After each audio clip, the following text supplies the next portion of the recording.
So the nice thing about the hover is it's so small. This is how I carry it. It's a little pouch on my backpack strap, and it fits neatly into here, like so. Just pulls out, unfold it, hit your buttons, you're good to go. The controls are so simple. In fact, you essentially only have two buttons. You have your main power on and start, and your mode select and mode adjust button, which is the smaller one. Here I'm just cycling through the modes, and you can adjust one parameter for each mode by long pressing the short button. Now I'm going to send it out. So this is zoom out. It does one video for going out and one video for going back, and it saves it as two separate files, which is nice. It helps with editing and managing the files. This is follow. Follow's nice, essentially just follows your back. It handled this rocky cliff terrain pretty well.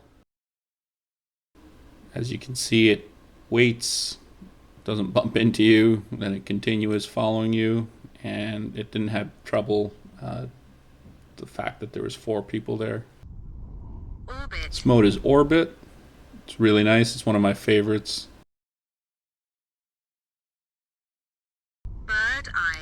Next is bird's eye. It just basically flies straight above you, and the same thing, takes the video up and down.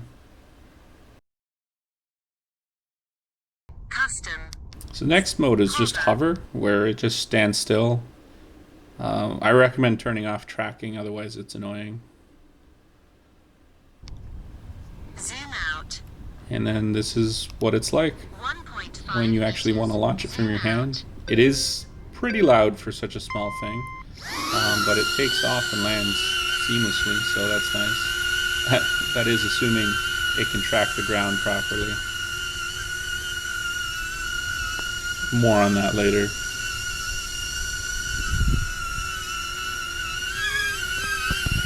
And landing's a breeze. You just hold out your hand and then flop, it comes down.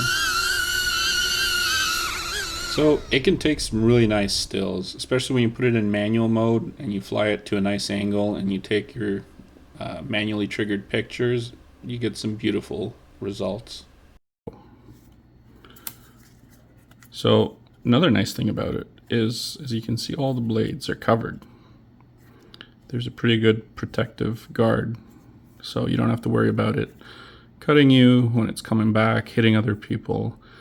So this is actually really nice because I used it at a spot and a bunch of people showed up after, but nobody freaked out because like it's tiny, everything's guarded on it. Everyone was just like, whoa, it's so cool.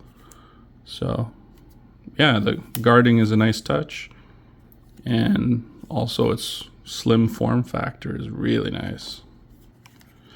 These 3 sensors here are responsible for its motion. So the middle one is what recognizes texture and ground, and it's able to follow a path. And these 2 are the height sensors, so it doesn't go too far off the ground and remains stable.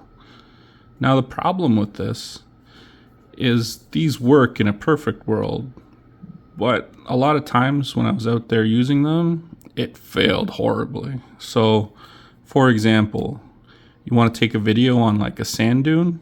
Nope, you can't, because it doesn't recognize the sand. It just sees it as one continuous item, and it just stops mid-flight saying it can't track its path. Another spot is water. That's a big one. So you cannot send this out over water. So I have a video which I'll show, but basically I went out to a rock, sat on the rock, and then I released it in zoom out mode. It managed to do the zoom out fine, but when it was coming back, it literally lost where it was, and it ended up getting stuck in the middle of the lake. Well, not the middle of the lake, but the middle of where I was not. So basically I ended up having to open the phone app, connect to it manually, and then fly it over to where I was. Thankfully that worked, so it didn't go for a swim. Also, this is not waterproof, so do not use it anywhere near water. The other downfall with these sensors is basically it limits your height a lot. So you can't go above 10, 15 meters. So one mode, zoom out mode, lets you go up to 15 meters. But when I was actually playing around with it in manual, pretty much 10 meters was as high as I could get it to go.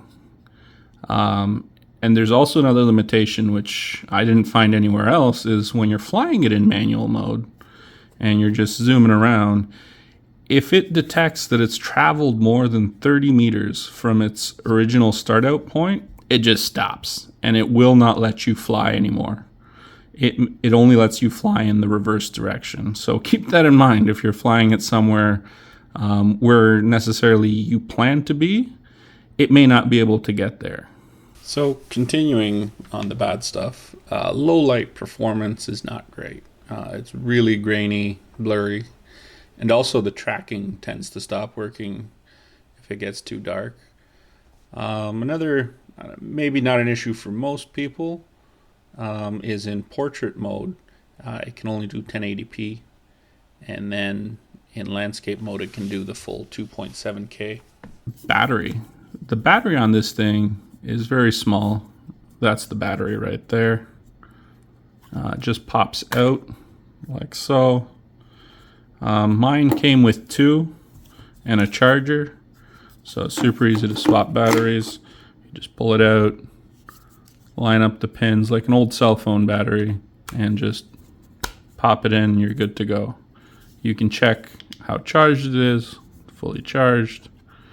And the batteries, they don't last long. Now, this weight and form factor come at a cost.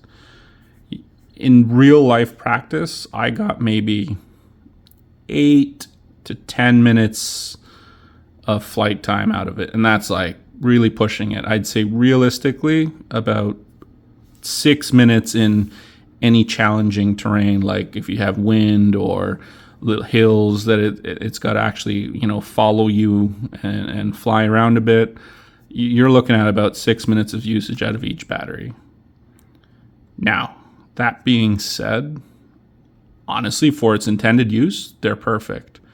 Any day trip I've been on so far, these 2 batteries have been perfect. The amount of videos I take at each point, that 6 minutes of video is essentially good for 6 different types of video modes. So you can do 6 orbits. You can do probably more zoom outs because the orbit takes a lot longer.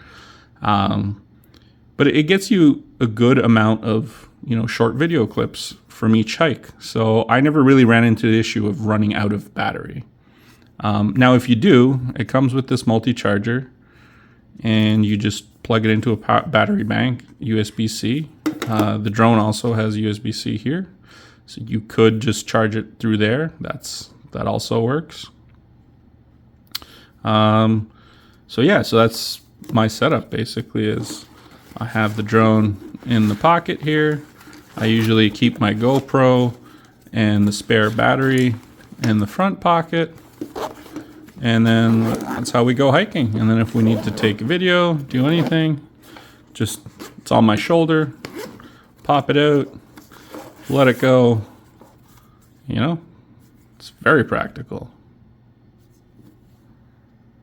Next, I want to look at the app. It's a love-hate relationship. It's pretty good.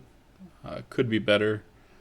When you log in, it shows you this weird gallery of random pictures from people, and connecting to the drone actually takes a bit of time. This is live, not sped up, so this is how long it takes to connect and see your images.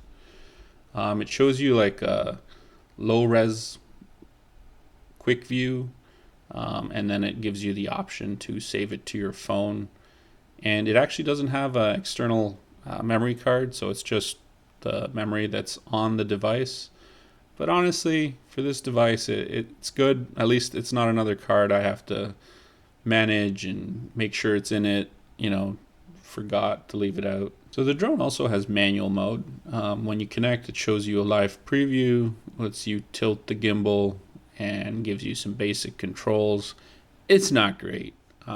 It doesn't really work well with dual taps, so you can't do, complex motions. It gives you a warning if you stay in preview mode too long. And then it gives you the option to take a video, picture, or a HDR picture. It gives you some basic settings, what resolution you want, whether there's a countdown or not when you release it. And then when you go into settings, each mode has a few little details you can change, mainly being how long or how far it flies away from you, whether it's tracking you or just staying in one spot. And basically vertical mode or portrait mode and your video quality. Keep in mind, if you're in portrait mode, video quality is the only option is 1080p 30 frames per second. And then this is just going through the different modes. Every mode has a little adjustability, nothing groundbreaking, but you do get to customize it a little bit. I did forget to mention it comes with this little microfiber bag. I do like to keep it in the bag when I store it, because I found if I'm hiking in a place that's very dusty, the dust will get in the bag, and this extra microfiber bag actually prevents the drone from getting super dusty. And it's always nice to be able to not worry about the camera lens getting damaged. Or if you need a quick wipe, you can, not the best, but not the worst either. Now I've had it in my pocket too, just, don't take the bag for a little short hike. Just slam it in the little baggie, put it in your pocket, and you're good. So in conclusion, would I buy this drone again?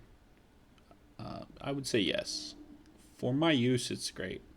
And that is, family videos during a hike, or using it as like a hovering tripod essentially to take family group photos. It does that very well. Is it going to replace your Mavic if you're into very cinematic shots and flybys? No, absolutely not. This is not for that. This is for cool Instagram videos, cool Facebook videos, family memories, family movies, stuff like that. It's not really a professional grade item, but it's not meant to be. It's meant to be a personal drone, and it does that very well. If you enjoyed the video, please like and subscribe. I also have links down below to get yours on Amazon. Happy droning.